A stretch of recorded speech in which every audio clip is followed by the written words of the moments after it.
안녕하세요. 김용철 법무사입니다. 개인회생 절차에서 개시 결정을 받으면 개인회생 절차의 구분응선을 넘었다라고 합니다. 즉, 개인회생 절차에서 개시 결정을 받으면 특별한 사유가 없는 한 개인회생이 통과된다는 의미예요. 그래서 보통 개시 결정을 받으면 저희들 입장에서는 의뢰인에게 그동안 수고 많이 했습니다 라고 얘기를 하고, 의뢰인도 법무사님 고생이 많이 했습니다, 감사합니다, 거의 끝난 것처럼 얘기를 하는데요.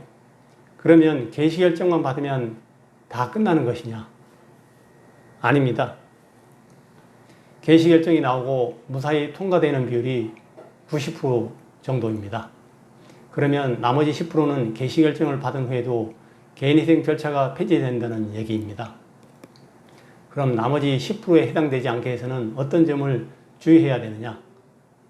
우선 개인회생 개시 결정을 받으면 다음 단계가 채권자 집행기일입니다. 형식적인 절차이긴 하죠. 이 기일을 넘어서면 인가결정이 나옵니다.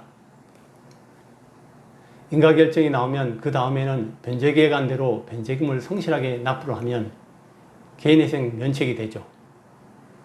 그런데 반드시 준비해야 될 것은 채권자 집행기일까지 앞에 내야 될 변제금을 한 번에 납부를 해야 됩니다. 이게 무슨 말이냐?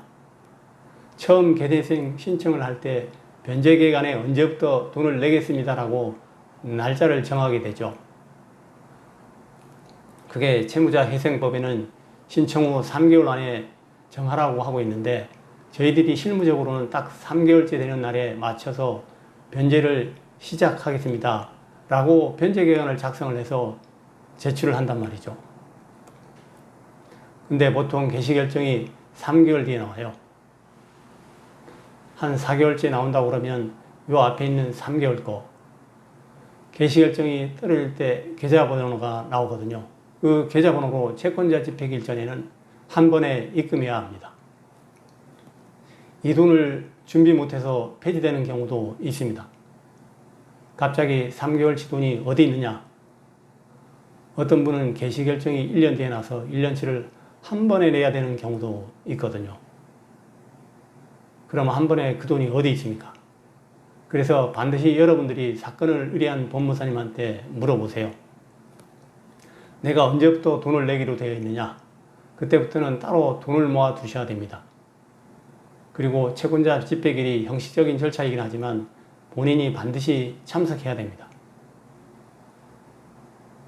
그때까지 변제액을 완납하고 무단으로 한 번 정도 결석하는 경우는 법원에서 봐주거든요. 그런데 2회 이상 결석을 하면 개인회생 절차가 폐지됩니다. 법무사나 변호사가 대신해서 참석해 줄 수가 없습니다. 반드시 본인이 참석해야 돼요. 무사히 채권자 집행일 전까지 앞에 내야 될 변제금을 다 냈고요. 채권자 집행일에도 다 참석을 했어요. 그러면 인가결정이 나오죠. 그러면 변제계획안대로 보통 36개월 동안 변제금을 성실하게 잘 납부를 하면 전혀 문제가 되지 않습니다. 무사히 면책이 되거든요. 매달 성실하게 돈 내는 건 당연하죠. 근데 예외가 있습니다. 그 예외가 뭡니까? 바로 조건부 인가결정입니다. 인가결정인데 조건을 붙이는 거죠. 이런 경우에는 일반 인가결정과 다르게 6개월 또는 1년 간격을 두고 보고서를 작성해서 법원에 제출을 해야 됩니다. 그 보고서를 작성해서 법원에 제출하지 않으면 개인회생 절차가 폐지될 수도 있거든요. 그렇기 때문에 조건부 인가결정 받으신 분들은 의뢰를 맡기신 법무사님한테 반드시 조건을 물어보세요. 내가 몇 개월에 한 번씩 혹은 1년에 한 번씩 언제 제출을 해야 되느냐, 뭘 제출을 해야 되느냐, 반드시 물어보셔야 됩니다. 그걸 모르고 보고서 제출을 안 하시는 분들 꽤 많습니다. 이것만 의뢰하시는 분도 계시거든요. 근데 힘들어요. 처음부터 사건을 진행한 법무사가 해줘야지 좀 편합니다.